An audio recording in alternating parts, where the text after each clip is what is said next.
There it is. Hey. Now we're live. Now we're live. We're alive. How are you guys? I'm doing okay. Can you guys hear the splooshing of the sub pump behind me?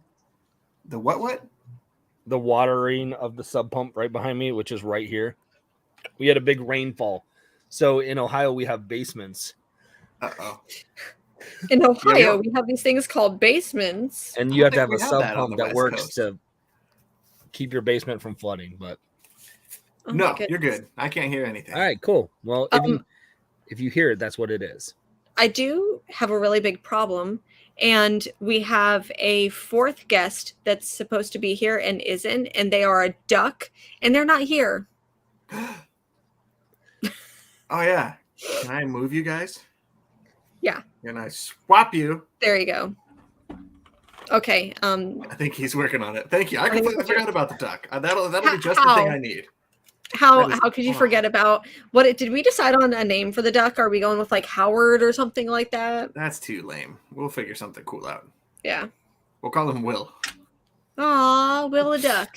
Or Uh, if our chat, hello to everyone in the chat who's watching. If you have a name for our fourth guest, honorary mascot. yeah. So if we have a fourth person on here, will that screw up the duck? As long as we keep Greg in No. this corner, we're good. And as long as he never ever moves his camera, Yeah. then we're good. Ugh. Well, while Greg's doing that, I should let you guys know that I almost just burned down my apartment. So that's what I've been doing. Yeah. That's fun. That's a great way to start my show. Thankfully, we were only 2 minutes late. I feel like we're still pretty on schedule for us. Yeah, because I know I was like, hey, I don't get off work till about 6:45. Won't make it home till about 7, and we're gonna start the show at 7:15 today. Oh, there we go. Yeah. Okay. There he is. You got his little buttons. Little ducky. Little ducky. Looking good. All right. Everything's fine now. Excellent. All We is need to right have a in the name world. for him by the end of this show, however. Yeah. We'll let the chat vote on what the That's name fair. of the duck should be. Mm-hmm. And hello to everyone. Yeah. Start with that. What up, friends? Hello, Scott. Scott just posted a video today. I haven't had a chance to Oh. watch it, but I there's no haven't, video for Scott, and I was gonna say I'm can't wait to watch it. I'm like, wait, I can't watch it because I'm about to go on my show that you're gonna be watching. But it was a video because of me, so I'm like, oh, what do I do? So I didn't watch it yet. That's what I did. I don't even know if I'm subscribed to Scott.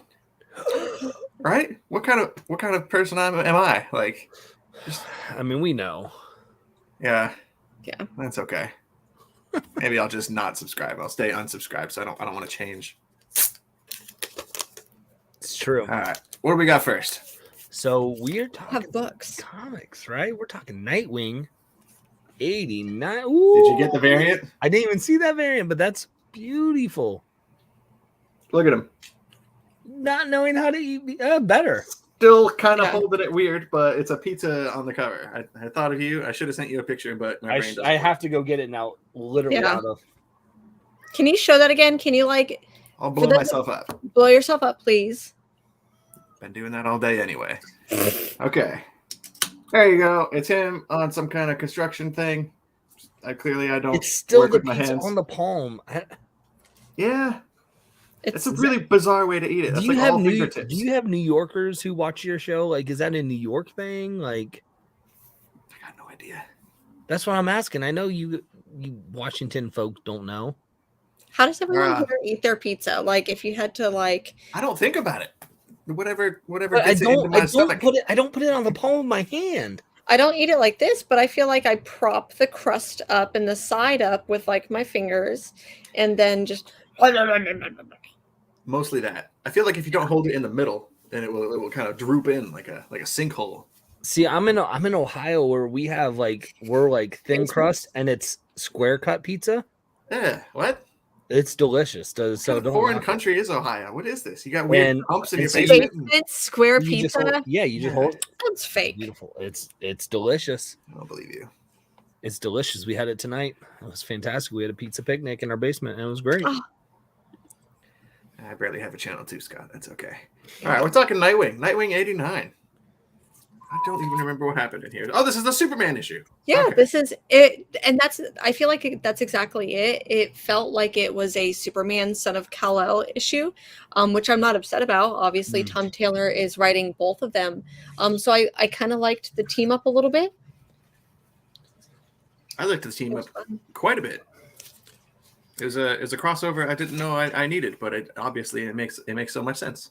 Mm-hmm. Yeah, it definitely felt like, because this feels more of a Superman Son of Kal-El story, that it almost, and I don't know what they're going to do in the next one, but it would have made more sense for this story to have been in the Son of Kal-El issue, and because where they're going, because it definitely is more of a setup from that. Again, I'm not mad about it, and I think we're nitpicking at semantics, but it is literally, we're taking Nightwing and putting him in the Son of Kal-El story world. I mean, I bet from a creator's perspective, that will have the benefit of introducing only Nightwing readers to the Superman side of things, whereas we're all reading both, so we don't matter. But as far as Tom Taylor goes, from his perspective, he's going to want to introduce people to that other side of his. Okay. Do you think that there's a lot of people who are reading one and not reading the other? Because I feel like most people would be reading both, but that's just my perspective, because I'm like, I'm reading both. Everyone else has to be reading both. I know a couple. There's a couple podcasts I listen to that love Nightwing and don't love Son of Kal-El. Okay. And so I feel like there are. You all know from watching the show, I'm a big fan of Superman Son of Kal-El. I think there are some that think Tom Taylor has a way of, when he writes, of being very subtle sometimes with his, social justice or, bringing societal stuff.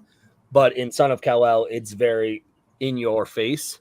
So I think some people are a little bit more turned off from that and in your face than in the more subtle aspect. So I will say that I'm saying this from the standpoint, I love Superman Son of Kal-El, and I think it's a great book, but I think some are kind of like, because it's, it was 2 issues ago was the political, not political, why am I blanking? Environment. It was standing Like up for the ocean monster the guy, ocean monster and stuff, and so I do think you're going to have some that are in one camp and not in the other camp. And I just think some just aren't Superman fans.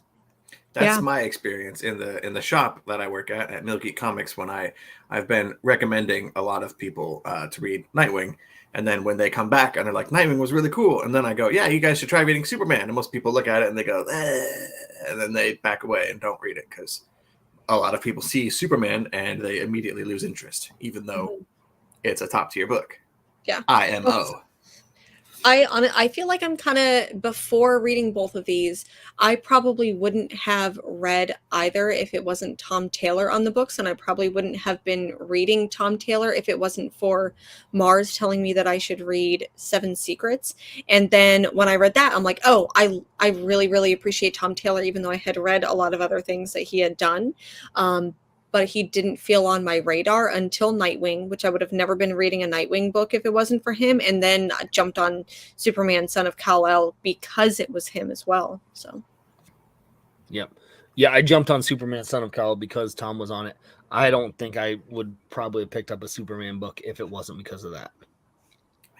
See, I came at it the other way. I never would have read Nightwing before, but I've been a Superman stan for a while now, so I would have gotten that and then maybe eventually discovered Nightwing. But all that to say, this is a really good story. Yeah, and the premise, I really love the opening aspect of the story where, we're going to give light spoilers if you haven't watched this before, but where Jonathan Kent is lost and Bruce Wayne, or Batman at the time, and Nightwing are looking for him. And I love that they did the throwback of the black and red Nightwing suit. And, just a relationship between Jonathan and Dick Grayson and Bruce and Superman's characters, like all that first 4-page, like it was such a good story, and it was such a good dialogue between them of a father-son, of what they're going through of loss, and how do you raise the son, and how do you deal with knowing, like, are they going to be safe, especially in the aspect of he's being a superhero and he's going to be in trouble and he's going to be pulled in harm's direction all the time. and the little jokes of like how Batman keeps lollipops in his utility belt right Like, next how do you to the not smoke confuse bomb. them? Yeah. Oh, there's a kitten. It was the intro was really good, and it set up for a fun story. Agreed. I especially liked that lollipop scenario, and even though it's a little creepy, like I can't imagine Batman has a lot of, utility belt space to spare for candy. It's a little odd, but And that candy would be the thing instead of just like another like bat contraption. Yeah, it should have been like candy that he invented that's superior to all other candy, because it could also be a weapon. If you throw it hard enough, anything's a weapon. That's so true. You're not wrong. You're not wrong. And so, yeah, I mean, and Superman is dealing with issues of he's trying to struggle with, he lost some people in the previous issue with the whole water, the ocean monster we had just talked about. And he's trying to talk to his dad at the Fortress of Solitude. And it's like, well, like the hologram's not working for it. And Superman has a little robot, which I didn't know about. I don't know. Ryan, you're the Superman stan. Is that? That's a thing. Okay. There's it's like the Alfred of the Fortress of Solitude. It's like Alpha 5 from Power Rangers. Sure. It looks like. Yes. Alpha instead of Alfred. And is going to find Nightwing because it's kind of like Nightwing said he would look after Jonathan, and he's like, okay, I got to figure it out. And ensues how they're about. So this is all a start to their adventure to get together in the next issue. So you could probably safely consider this a recommendation for any of you who have not tried Nightwing yet. I don't think the three of us will ever not recommend reading Nightwing, and there's a reason it ends up like on our show every time it comes out, because it's consistently been my favorite superhero comic, like across publishers. As I was reading this, I was thinking, I wish this could have been the event that's like overarching in the DC universe, where I wish that it could just be a Superman Nightwing event like Fear State or something, but it's like the team up and then just see them hop into every single comic. But that's me being a DC editor. Also, Swamp Thing would make an appearance too, I'm sure. Yeah, 100%. Somehow, because that's me being a DC editor. I'd be like, Swamp Thing needs to be in every book.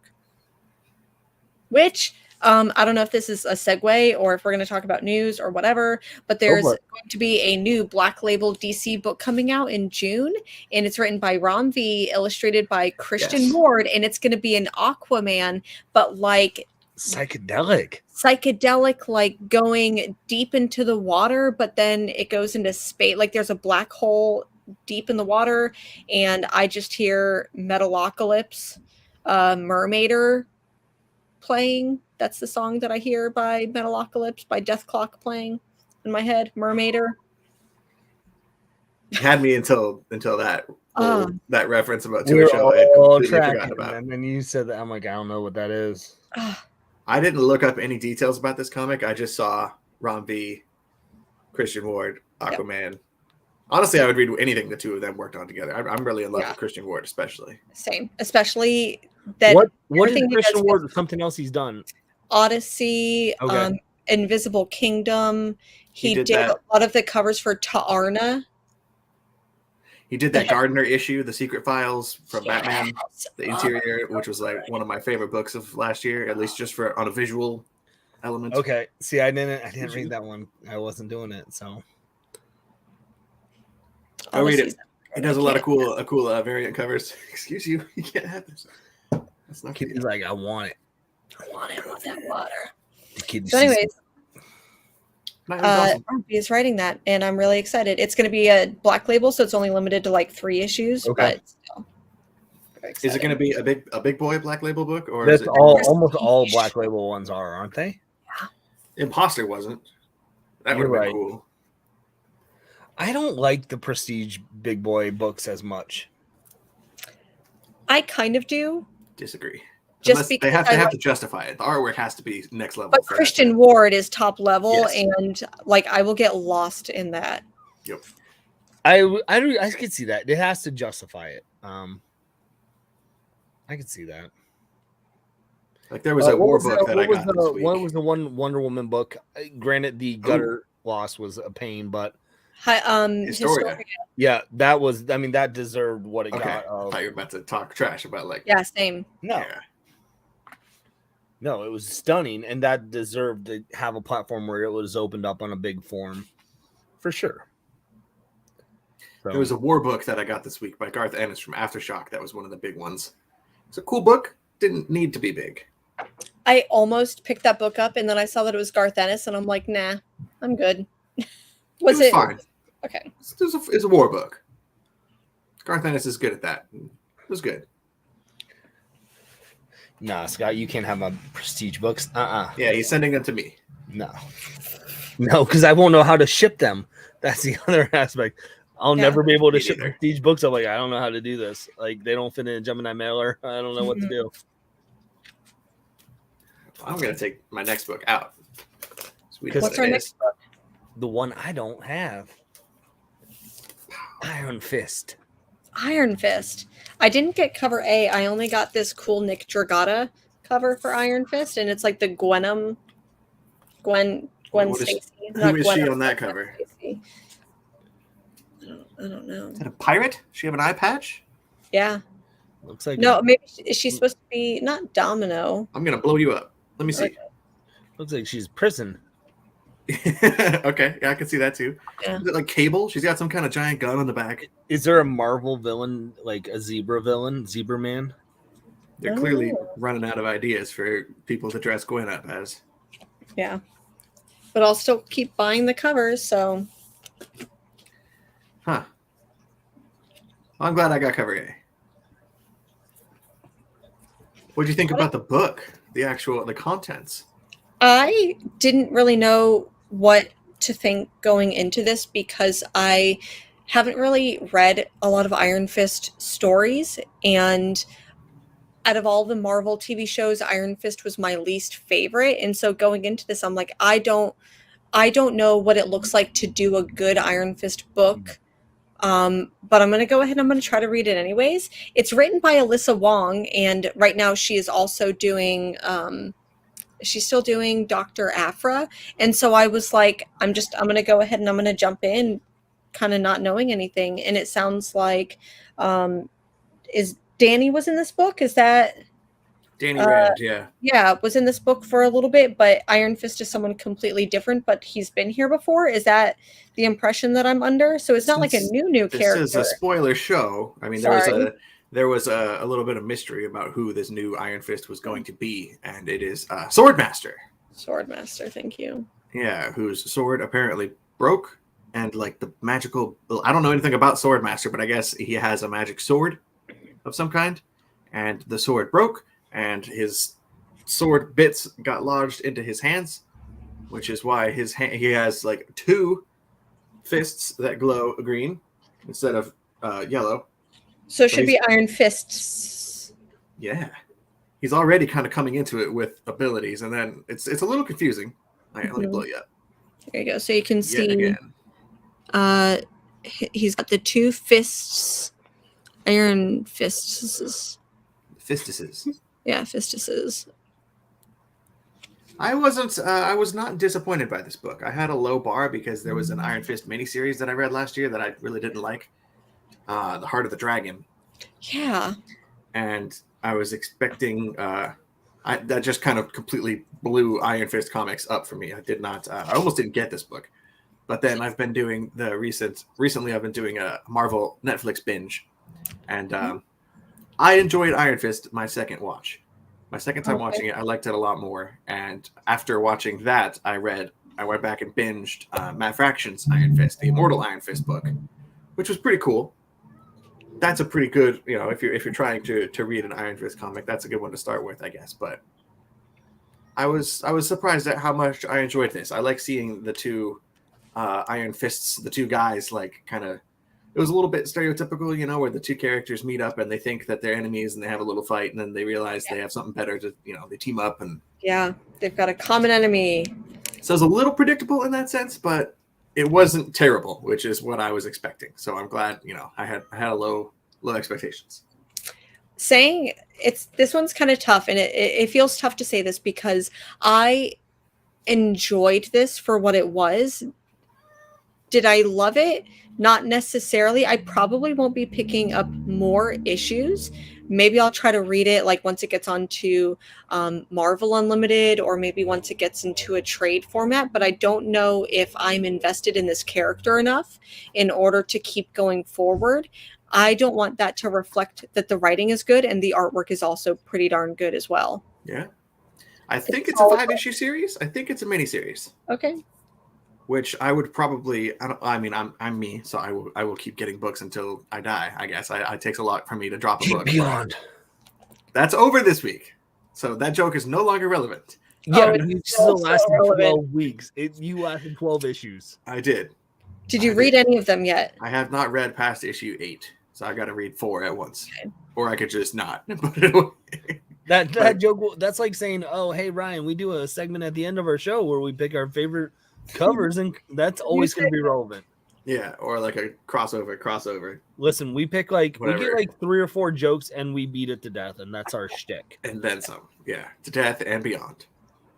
Naturally. Deep So beyond. so it sounds like I'm not missing out on anything really by not getting Iron Fist. No, he's always been a character I've kind of wanted to learn more about and read more about. I'm like almost interested in him. Okay. So, I don't know how much this is going to like shatter the earth of the Marvel universe or whatever. Like, change everything. I don't know about that, but it's a cool book. Oh, cat butt. Oh, Cat butt. well, what's our next book? The next book is one that we were all 3 supposed to be on, but someone decided to not read it. I don't have the 4th issue. It's coming. I had to order it on eBay because our shop did not have enough. Oh. So this is issue 5 of Venom. Right. And 3 and 4 were all Rom V books. This is now a Ewing book. Mm-hmm. I have come to realize that I don't give a rip about any of the Venoms except for Venom. Okay.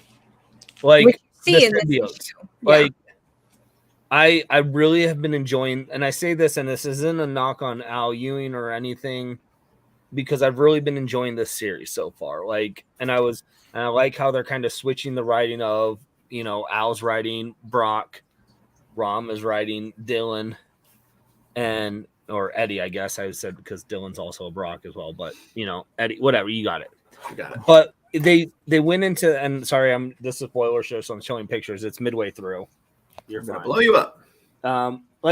This world, I felt really like it's beautifully drawn. The art's great on it. I felt no connection to the characters and no interest into this world. And I really wanted to get back to Eddie and Dylan and their dynamic and their relationship and be back on Earth.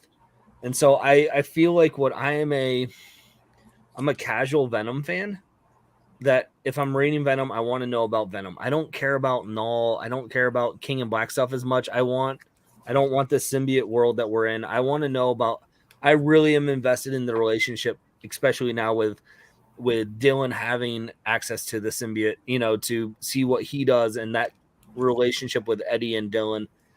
So again, this was a good issue when it got through that part, but that was only like a fourth of the page and it was kind of going back.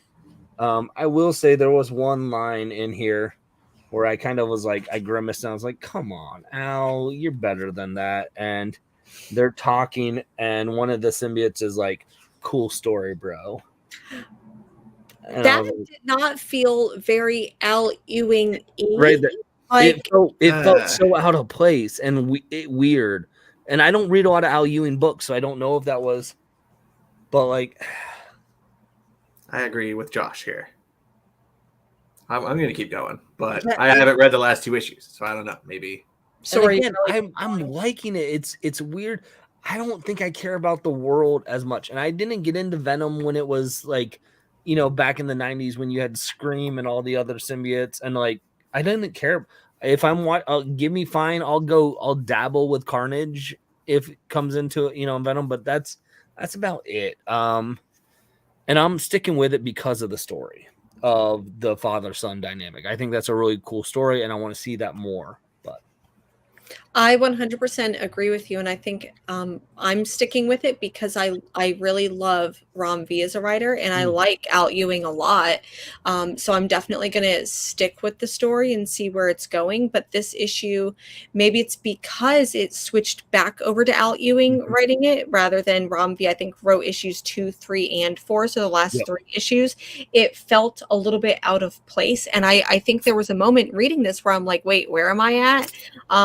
And that's not just a like, hey kids, don't do drugs moment. Like I was, just I don't really know where I'm at while reading this. It felt out of place.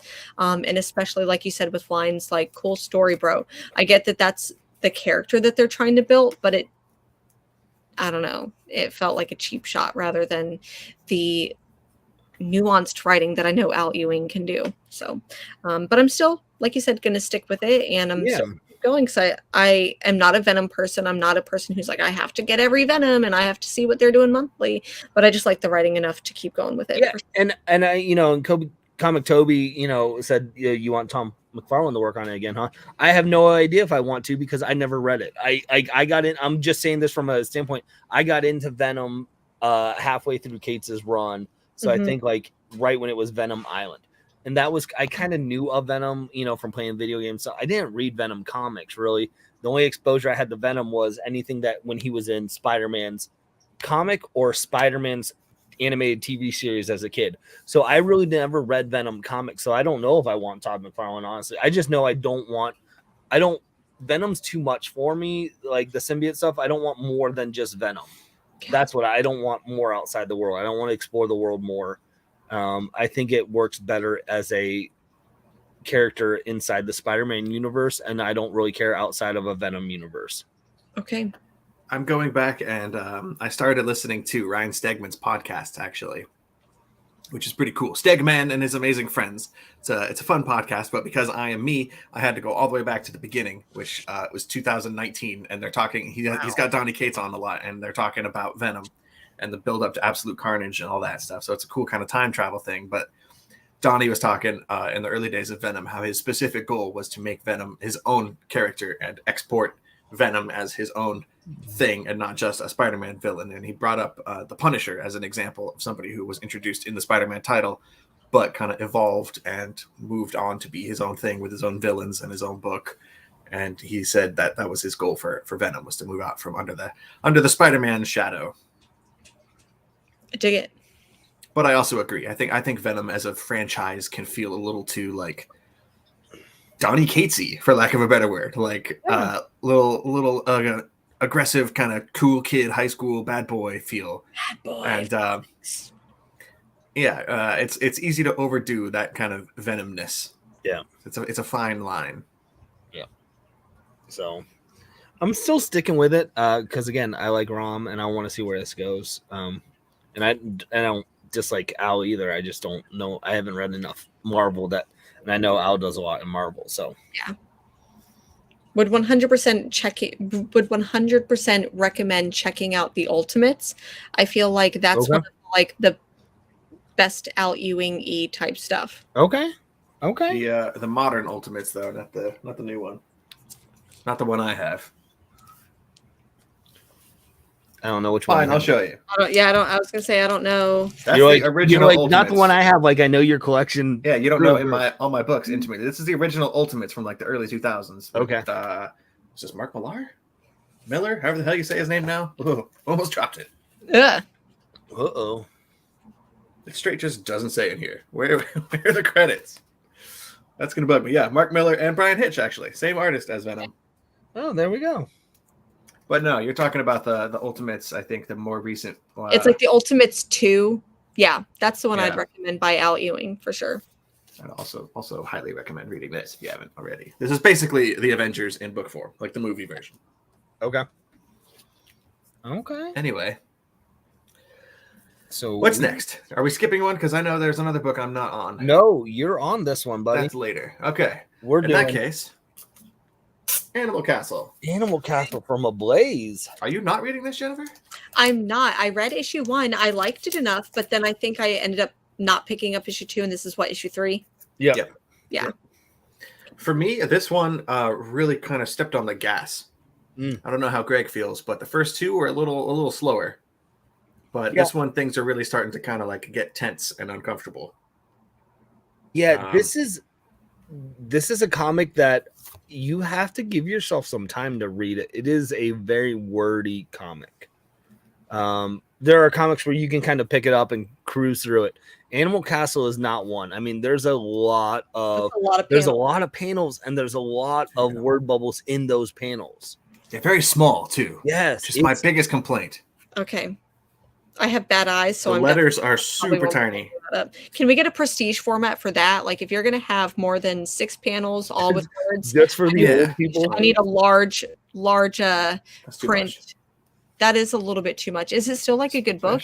Especially when you go here. Nope, that side. There we go. Yeah, that's tiny. Yeah, but I think it's a great book. And so I feel like probably a lot of people aren't reading Animal Castle. The gist is that there was this castle that, the humans left and the animals took over, and they're like, we're going to have a better way of life now because we're all running it. And it's dominated by a bull, right? A bull as the king. Yeah. And then, his dogs are kind of like the guards and stuff. Dog soldiers, kind of. Yeah.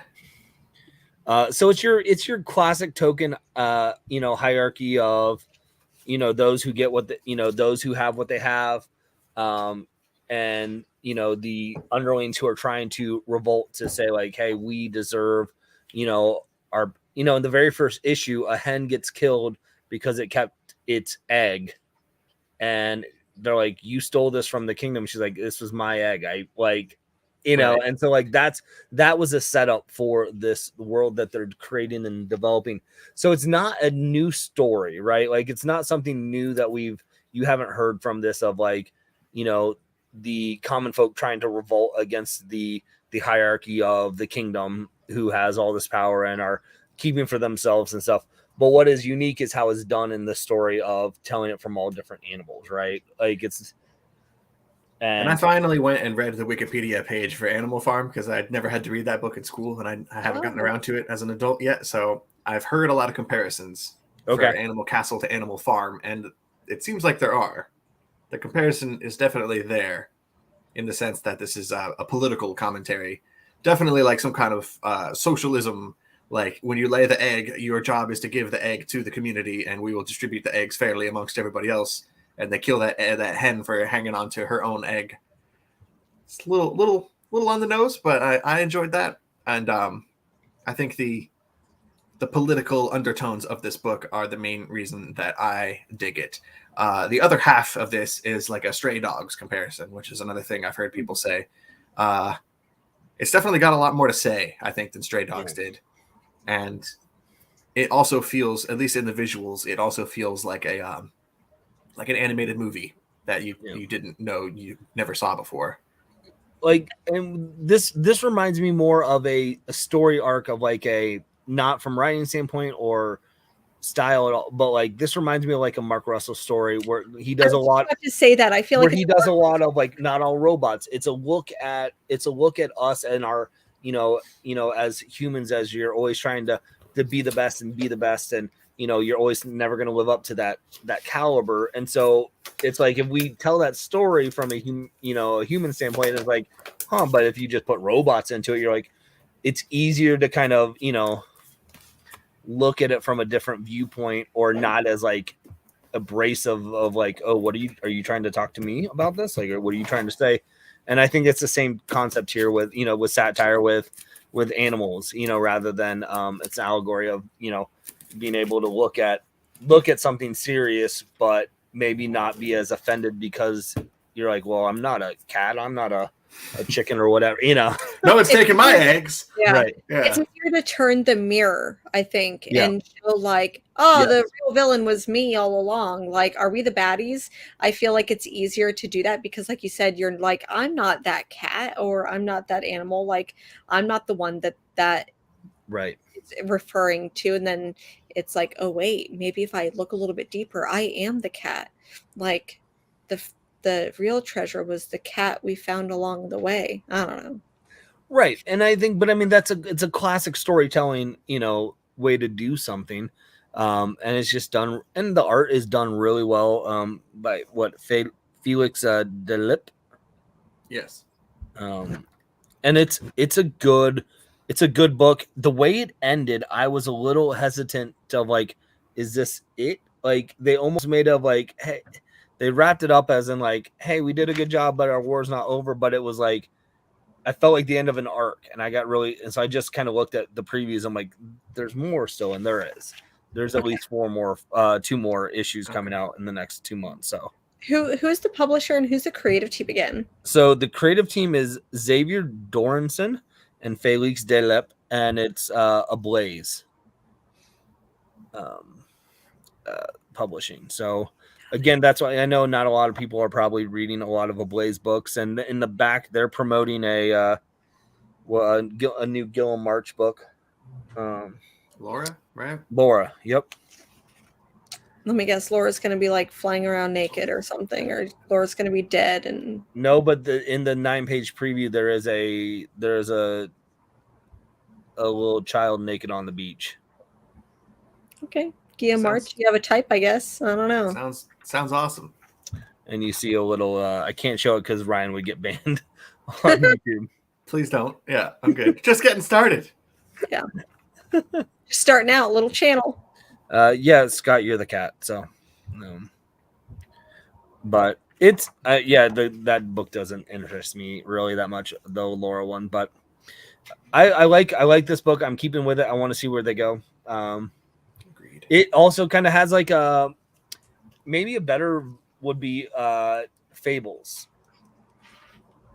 Animal Farm and Fables than like Animal Farm and Stray Dog. Yeah, I don't agree with the Stray Dogs comparison other than like because I think Stray Dogs is only in comparison of it's an animal book. And it looks like a cartoon. Yeah, that's it. Yeah. There's no the writing, the storytelling, even the artwork is different.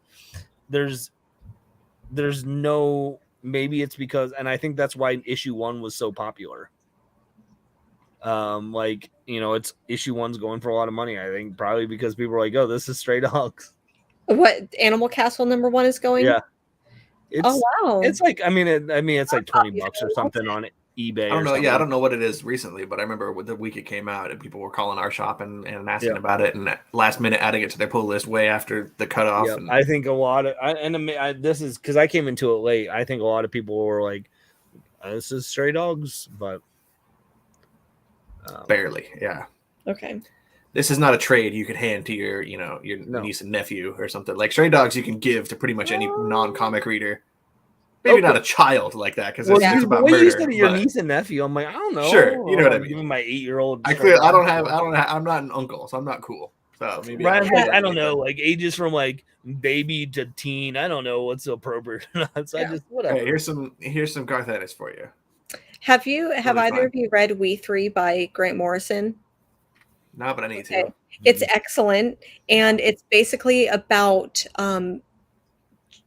there's like a program that trains animals to be soldiers, and it's told from the point of view of the animals, and it's clearly like a kind of an allegory. Grant Morrison is anti-war, just like based on some experiences that I think some family members had.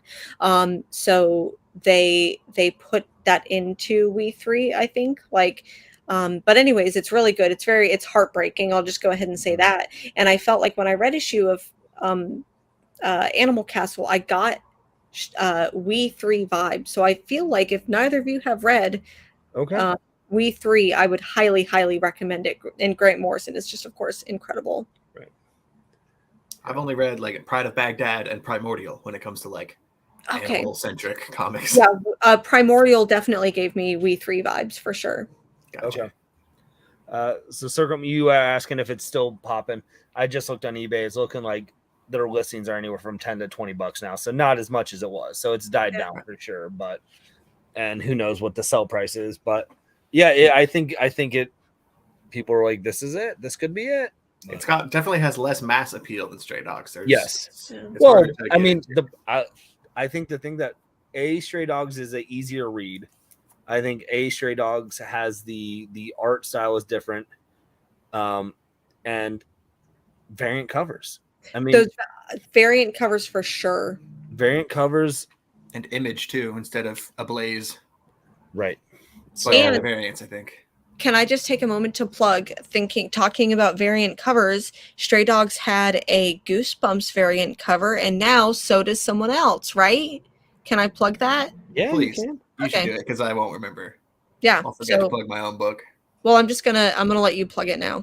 Oh, it's a variant cover for Radiant Red, but I don't even know where to go to order it. Oh, You can go to Bird City Comics. Bird That's City what it is. okay. And I'll have copies of it eventually for sale at some point, or so I'm told. Right. Salesman 101. That's me. Guys, I have a variant cover. I don't know how you can get it. You don't even Send- want it, really. You know, it's not Send gonna be us that a cool. signal. Ugh.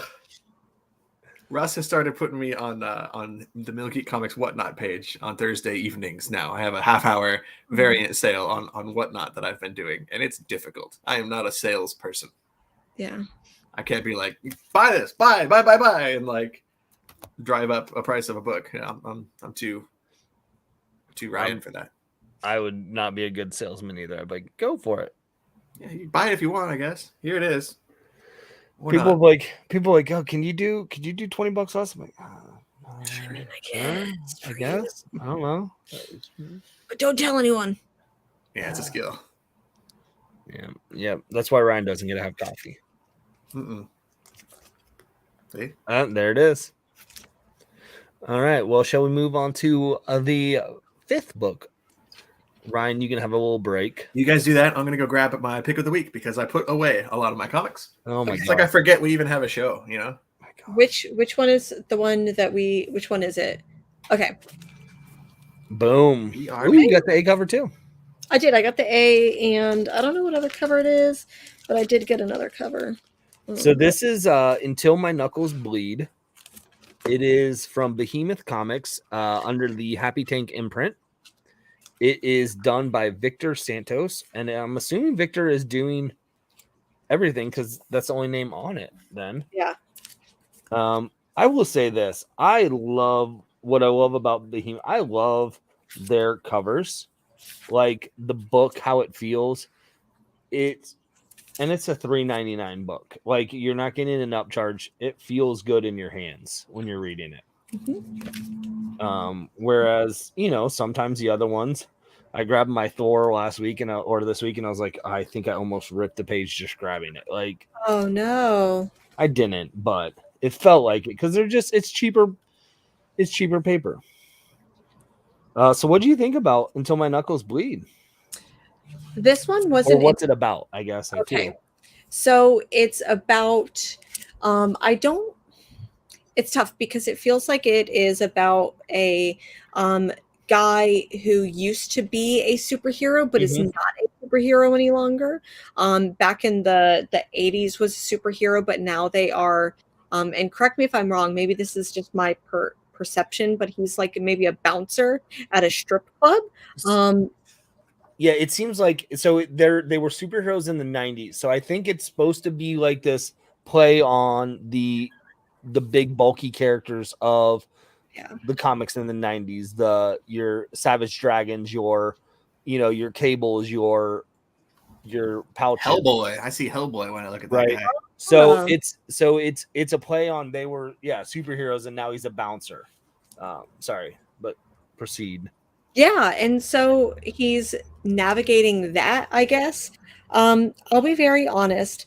I did not love this book, and I think if I had to like pinpoint the time, the page that I didn't love it. So it sounds like the main character, and I can't even remember their name, but they go to talk to the manager of the strip club, and the manager or the owner of the strip club is maybe an old Russian mobster and is talking like in very much like maybe a stereotypical Russian mobster voice, and is basically telling him people don't come to strip clubs anymore because they get porn for free on the internet. So like maybe we don't need you to work here anymore. And the way that the writing is that it's very much like no pay, people no come here no more. Yes. Like it felt very stereotypical, like Russian, I guess, or like someone who speaks English as a non-native language. And so I was thrown off by that a little bit, because it's one of the first times we actually see a character having a dialogue. So I'm like, wait, is this in the future and that's how everyone talks? Oh no, they're just trying to illustrate that's how this old Russian mobster talks, I guess. So anyways, I didn't love this book because I felt like even though it does this world building, it gives us these what has been superheroes from past decades. I feel like it gave me nothing. I feel like it didn't move the story anywhere. Where we are in the beginning of this story is almost the same exact place as the ending of the book. Yeah. I felt the same way reading this as I did with the matter regarding Oswald's body, issue number 1, where issue number 1 was a lot of setup. And I will agree with you. I mean, I'm looking at the page that you're talking about. And I mean, literally one of the panels is, thank you, Gavin, you good guy, hard worker. Like, and I did a double take because I do know as well, like, so I went back, I was looking at Victor, you know, and I kind of did some research to try and see, like, you know, is English Victor's first language or whatnot, because I do know some of Behemoth comics that they bring creators, you know, from other countries. And so English isn't their first language. So to translate it, to write like it is a little different. But it didn't come off like that the rest of the book. But I think the fact that it was the first page, it was so jarring of a, because you're reading them like because I read out loud sometimes too, and I'm like, I sound silly reading this, but I get what they're saying. There's a lot of setup to this world of, you know, as he's being a retired 90s superhero, you know, and he's meeting up with his wife who also was one, and, you know, they kind of can't, and they're showing glimpses of, you know, the stuff that it looks like he had like electrodes that kind of were in his back and things that you see even on the picture there. And it's just building up this world of this character, his ex-wife, and some of the people that are around in the world. And then it ends with him at a Comic-Con, basically. Yeah, that that was also kind of abrupt for me, where I'm like, wait, is he a comic book creator, or was there a comic book about him? We don't know. We're just placed into a world where he's at a Comic-Con, and I mean, like, maybe tables are his job. So yeah, so right before that, it goes into they're in a bar with other ex-superhero kind of things, and they're trying to figure it out. And then it looks like right before the last page, there's a comic book page in that black and white. And so it looks like maybe it's based off of what it is. But then the kid who's giving him the comic is called Until My Knuckles Bleed.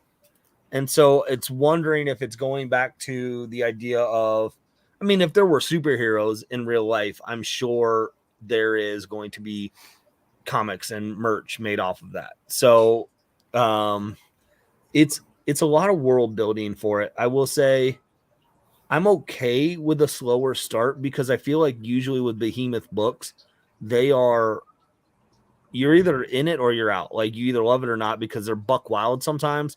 Yeah. And they're full. Like, so I'm kind of like, is this a slower burn of like, let's set up this world so that we can get buck wild in issue 2 with where they're going? Because I do think sometimes issue 1 for some of the books I've read, there's so much going on that I feel lost. Where here I'm like, there wasn't enough going on at the point to say what's, you know, where are they taking it. So I'm definitely going to be getting issue 2 to see if they're building off of this world, just because I'm intrigued. I'm intrigued enough to see what they do with it. I don't know. Oh, sorry. I didn't mean to hurt you, Scott. I'm sorry. But What? I didn't mean to hurt him. Sorry.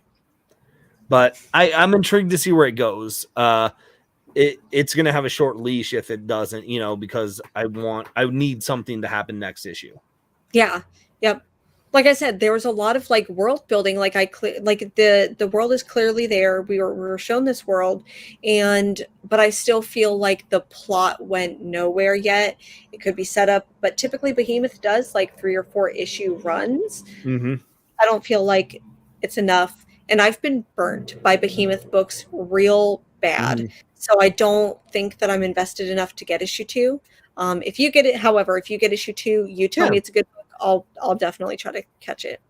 Yeah, I mean, I'll definitely give it a try to see what it does. And I'm looking. It looks like it's a 3-issue series. So that's what they've been doing with the Happy Tank books. They've been 3-issue arcs.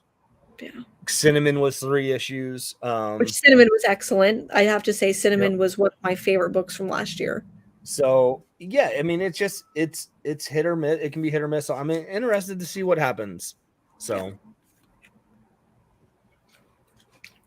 Kind of don't feel bad for skipping this one. It's the vibe I'm getting. I think that if this was maybe an Image book, or even I feel like Dark Horse has been doing 4 and 5 issue miniseries, if it had that room to breathe and maybe it was there, maybe had an editorial team that could have pushed it a little bit further, then it could have been a really good miniseries, where this one might just end up being okay. I didn't see that. Do we have one We last have book? one We're more already book. at our last book. Yeah. Rain. Did you guys talk to John about this book? No, I saw that he didn't like it. He messaged me on New Comic Book Day really early because he saw in my recent top 5 January comics video, where I posted a very flattering picture of his face. He saw that I had Rain as one of my top books of last month, and he said, "Did you read number 2? Because I think it's one of the worst issues I've ever read." That I disagree. Like I'm learning that I disagree more and more with John as the years go by. John didn't message that to me, but I feel like I'm channeling that energy. And I think it's because I did love issue 1, just because this book hurts to read.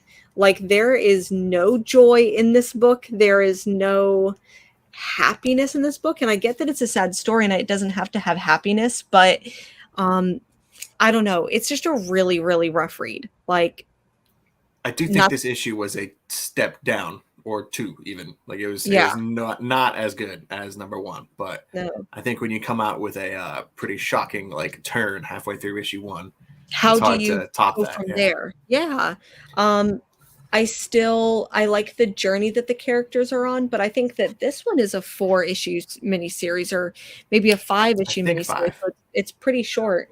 But I do have to say, I love David Boer. I love Zoe Thorogood, and I hate that I don't like this story.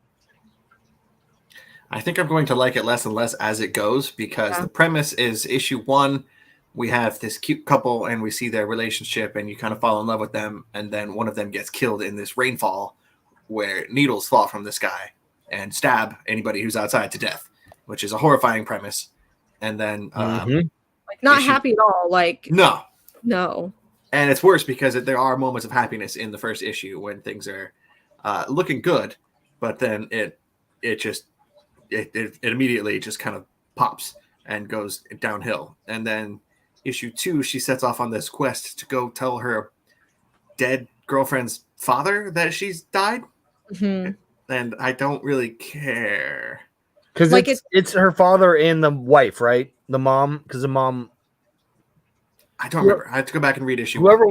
I think it was his wife dropped her. I think the mom were dropping her off at the house in the first issue, and they both died in the rain. Okay. But even then, like, I didn't get the sense that I guess her dad handed her that envelope that she hasn't opened yet, like a letter or something.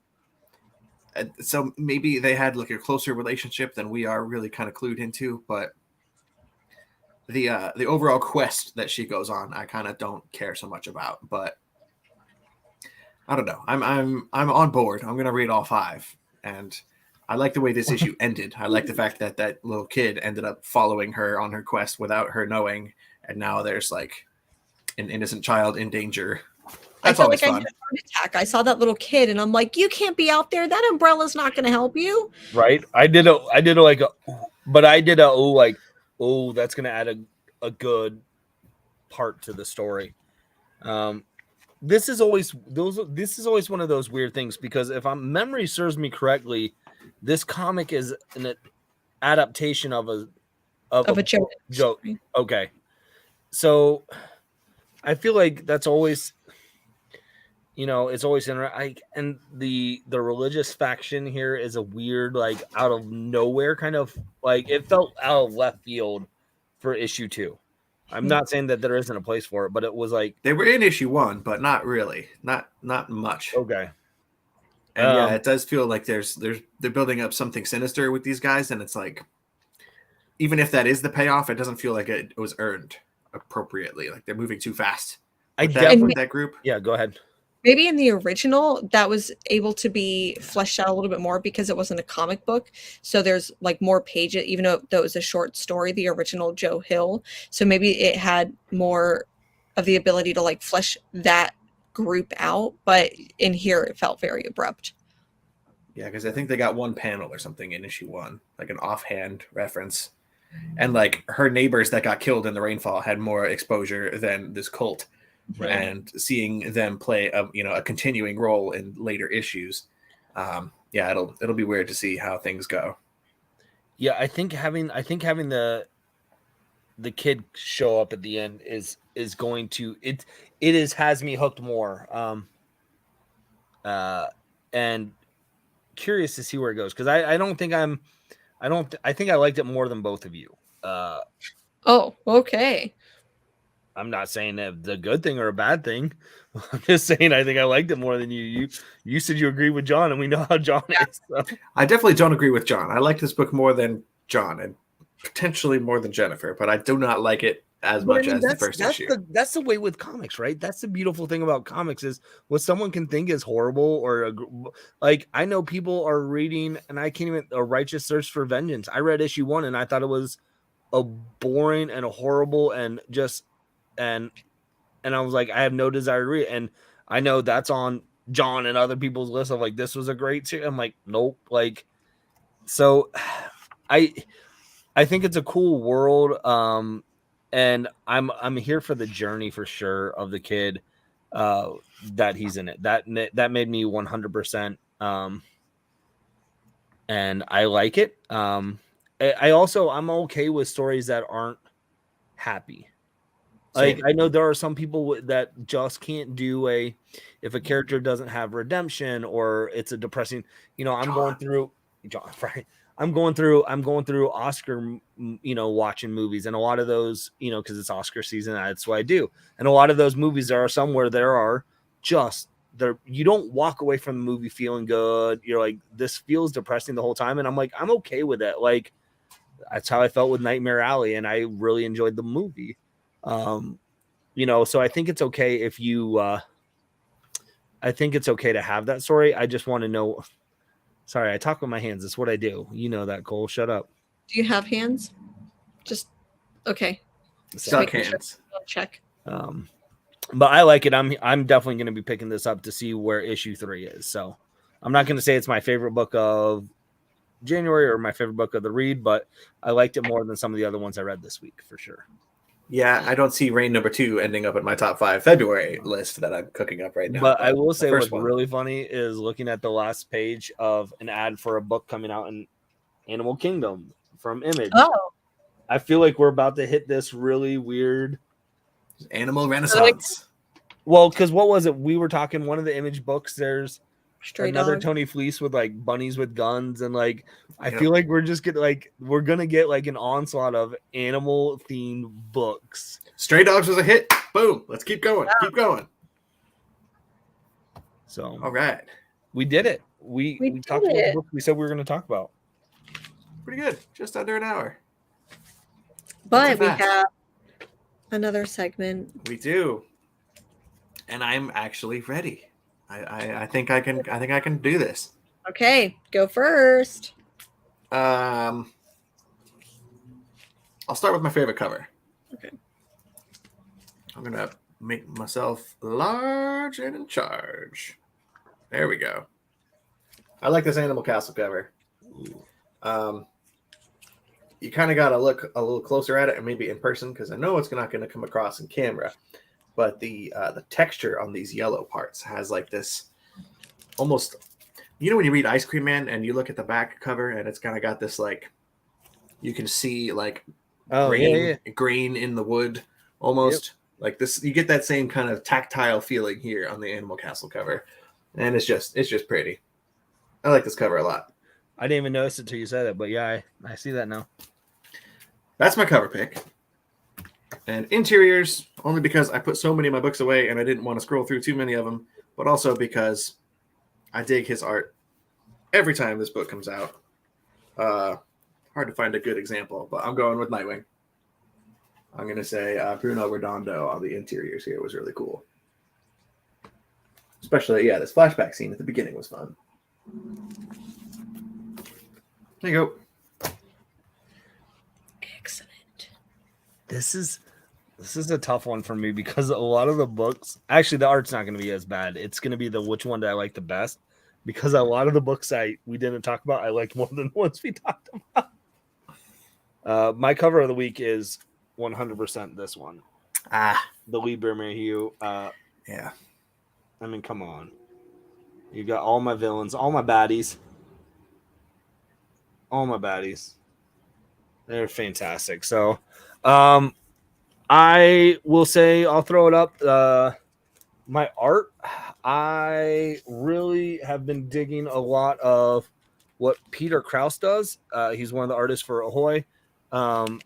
He's doing My Bad. He also does The Wrong Earth, but he just does a really good, and so I guess I can show, nope, that's not a good panel to show. He just does really good comic book characters in a fun way where it's not too realistic, but it's not too cartoony, even though I know I'm showing you a picture of a superhero with a chandelier on his head, but that's part of the, I just really enjoy Peter Krause's artwork. I think it does a really good job of facial expressions and detail in the characters, but to give it kind of the superhero vibe. So I dig it. In the character's butt. You say Peter Krause, and my brain goes to Laser Spine Specialists and how you can now beat up my ex-wife's new husband, Danny Krause. Danny Krause. Yeah, different Krause, but that's where my brain goes because I am just warped and poisoned now. I can finally lift my son up over my head. Come here, you little fuck. He's been rude to me his whole life. Sorry, one of my favorite skits. Sorry. Changed my life for the better, Jennifer. I'll just say that. Yeah. Well, my favorite cover of the week, even though I haven't actually read the issue yet, and I should because it features one of my favorite characters, which is MODOK. So this is the A cover, and it's X-Men A and featuring my favorite bud, MODOK. But it's going to be the Storm, Black History Month. Ooh.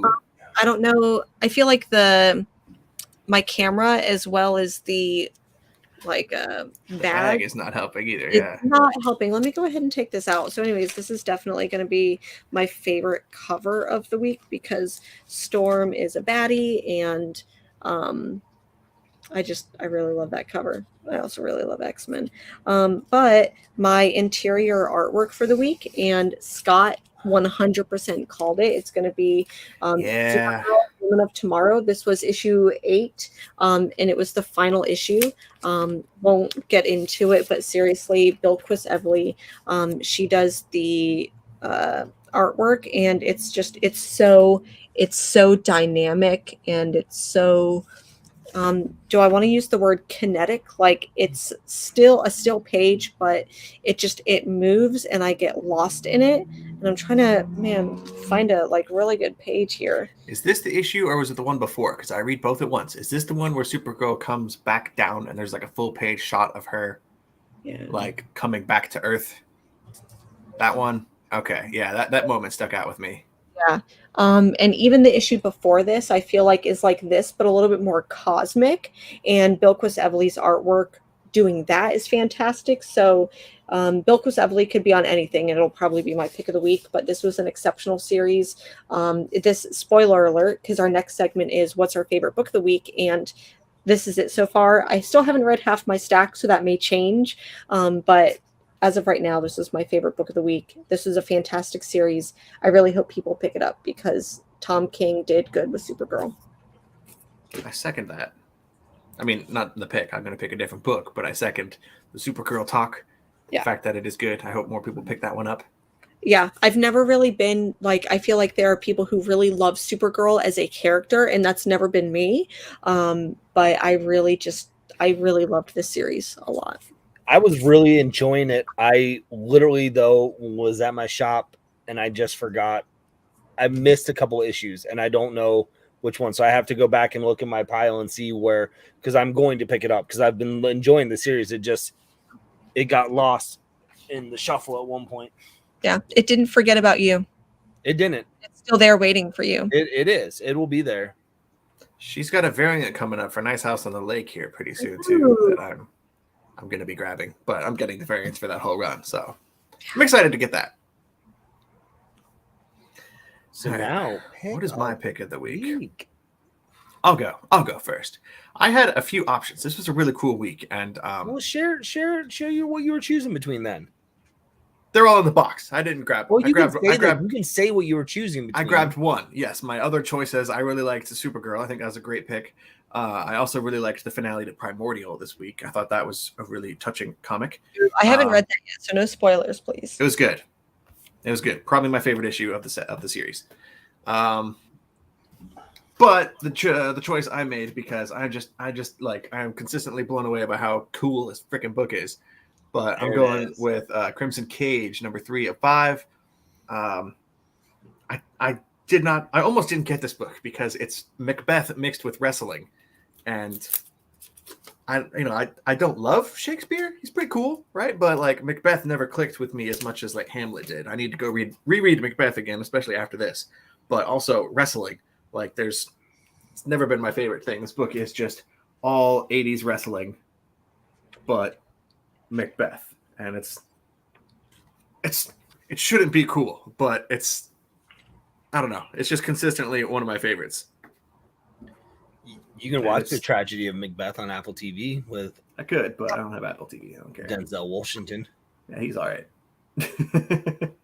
Well, see, cool this book should be everything I wanted because it's AWA and it's wrestling, and I passed on it because of.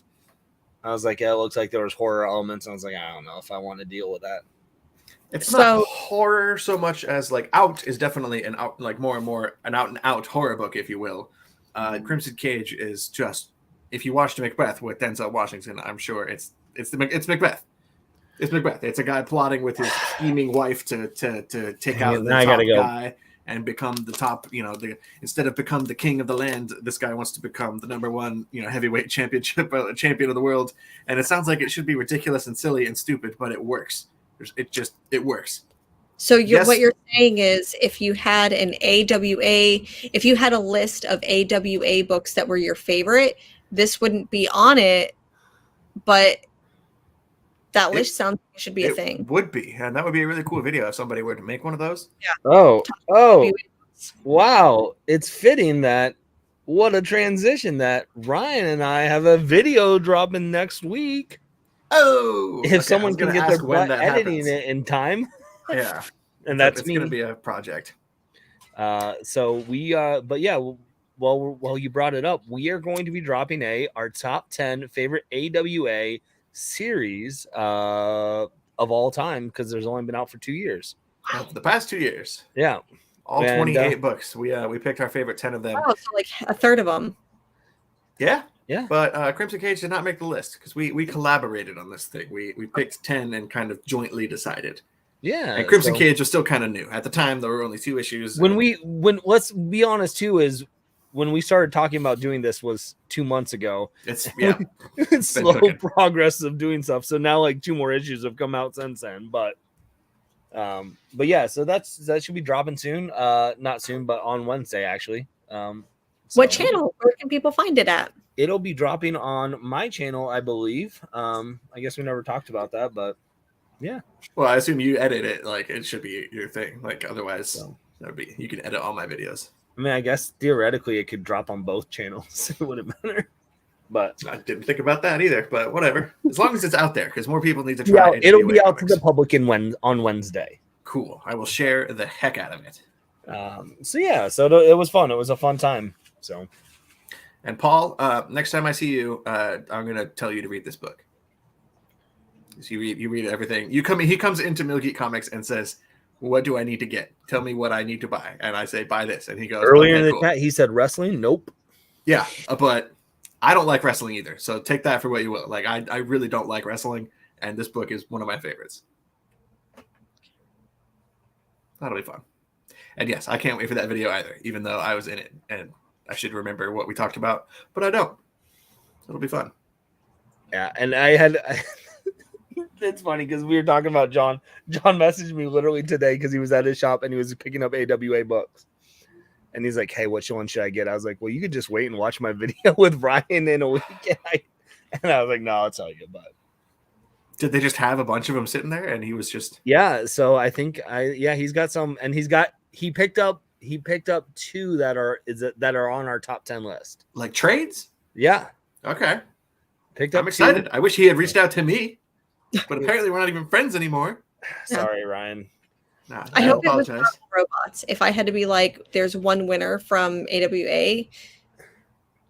I don't know did that come out as a trade yet? I don't think so. Well, that was one. I think that's the only AWA book that John was reading in singles. He already knows. Yeah. Yep. So you just have to watch the video, find out which one we thought. Yeah, it'll be a good one. So you have to watch to see. So Ryan, those were your picks. You get your pick of Supergirl, right? Mm-hmm.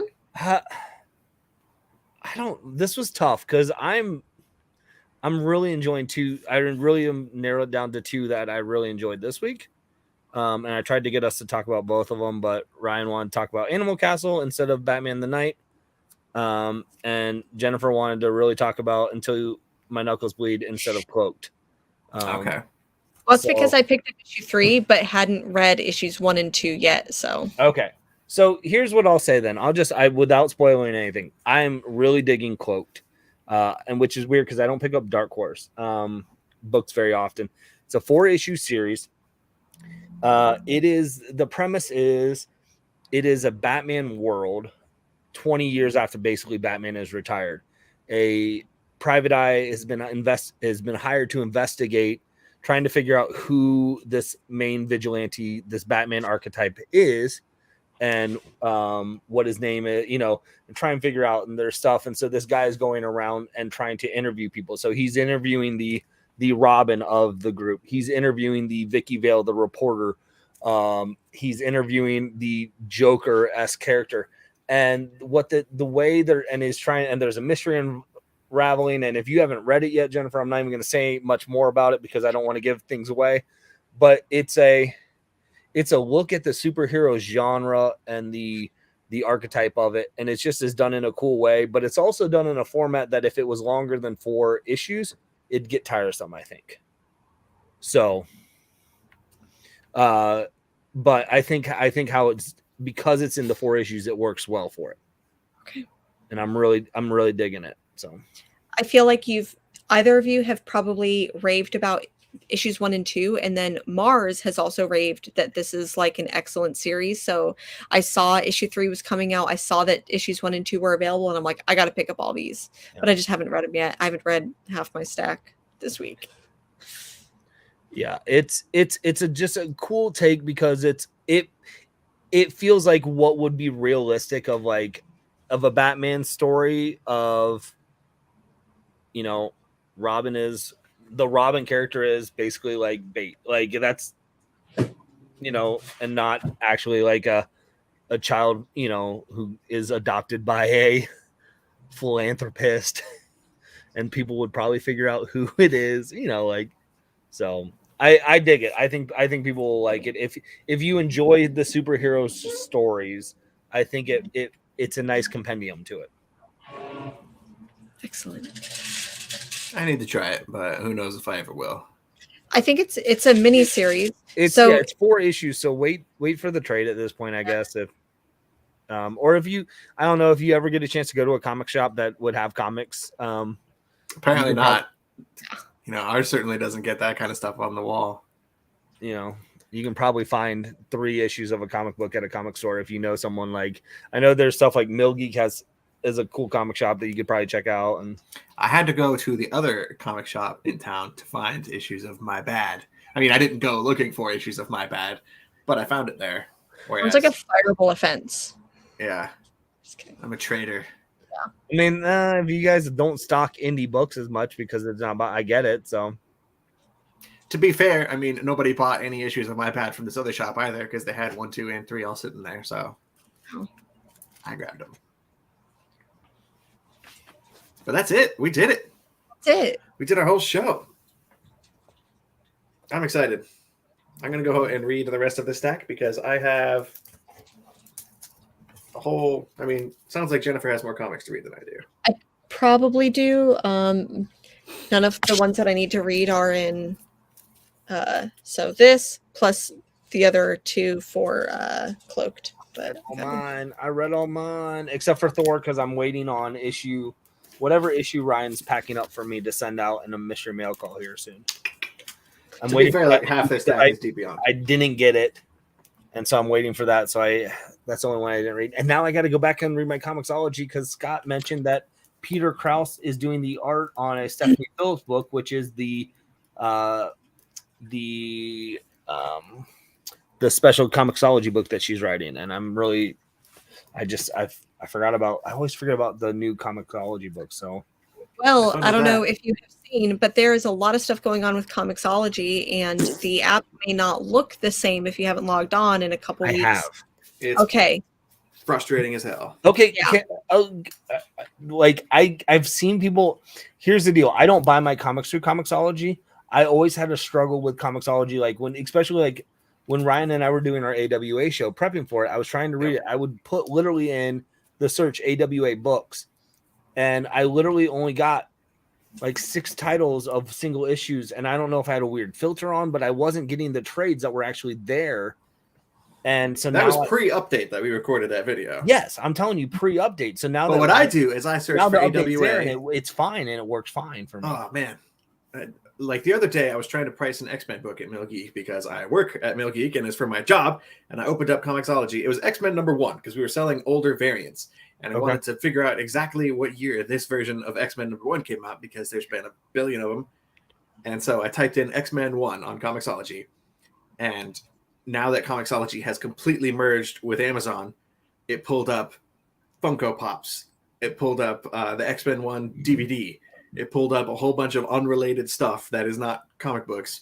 And I had to dig and dig and dig and dig. And eventually I just went to eBay. I searched on eBay to find out exactly what year this was. I could have opened the book, I guess, and looked at the, down at the bottom. But I feel like you probably could, if I was going to do that and figure out which one it was, which X-Men one it was, I probably personally would have used Marvel Unlimited for that.